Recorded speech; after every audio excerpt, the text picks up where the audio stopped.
And so the pressure now shifts back to management and the changes we spoke of to make sure that the last season in hockey's most storied building is as successful as the first. Maple Leaf Gardens then and Maple Leaf Gardens now. As it was in the beginning, it is in the end. Chicago and Toronto opened this fine facility years ago. They close out the last full season in this storied building. Let's go back to Saturday night. The Leafs eliminated, but enjoying this moment as they pushed Carolina to the brink of elimination. Ottawa, of course, finished it off last night. Good evening, everyone. I'm Jim Tatti. Welcome to Molson Leaf Hockey, live here on the Global Television Network, our final broadcast of the season. And because of that, we can look back and sum things up. And certainly from a Maple Leaf perspective, as Chicago takes the ice behind me, this team was not the least bit offensive this year. You see their goal-scoring problems right there, second worst in the league. And oddly enough, Chicago is right behind them. Now, where would they be without Mike Johnson? You talk about offensive trouble, and it certainly doesn't apply to him. He knew where the net was. And the question concerning Mike Johnson, of course, is, will he win the Calder Trophy? We don't know that, but we know that his future is bright. And because his is, so is the Maple Leafs as far as goal-scoring production is concerned. A couple of things worked out late in the season for the Maple Leaf Hockey Club. You're looking at two of them. Cote and Bohannes, from their very first shift as Maple Leafs, knew where the net was and contributed. Cote has been around. He knows what to look for, and he sees several things in this Leaf team that he's very optimistic about.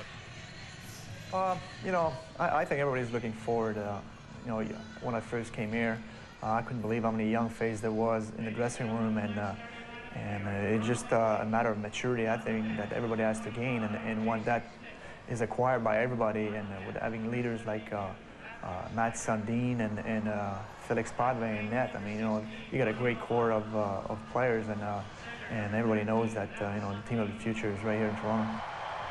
And as far as Chicago is concerned, they have spent most of the season in a playoff position, but now with time becoming a factor, they have an uphill battle. They can finish 7th, 8th, or 9th, and you see their schedule the rest of the week, not easy at all. Now, when you talk about Chicago, you start with the captain, Chris Chelios, closing in on 1,000 career games, always a topic of conversation, and that certainly applies to Harry and Joe this night. Thanks very much, Jim. Well, Chris Chelios, in 15 seasons in Montreal and Chicago, may have played more minutes than any other player over that tenure, and maybe it's beginning to show. Well, tonight's Chris's 999th NHL game. We know he has not taken an easy stride in any of them. I love his intensity. I love how much he likes to win and how much he hates to lose. But this year, his production offensively is down, the lowest it's been in a number of years. He still has been a problem for the Leafs in 66 career games against Toronto. He has 54 points, and he leads his team in penalties, which is no surprise.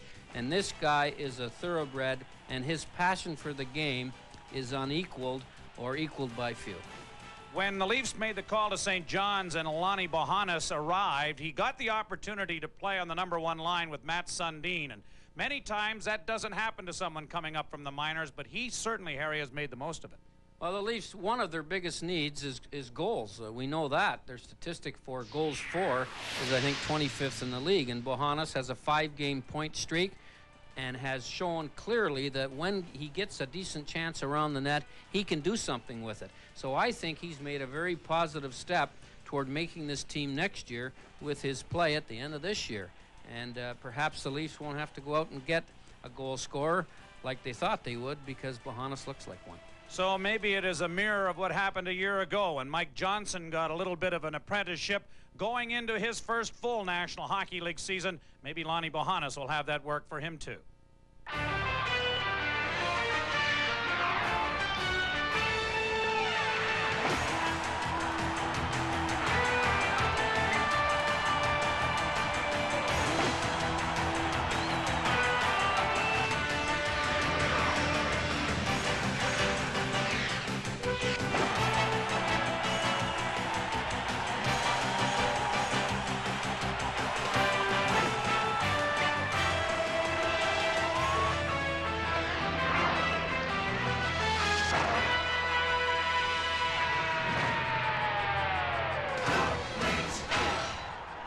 Molson Leaf Hockey on the Global Television Network is brought to you by Molson Export. That's the stuff.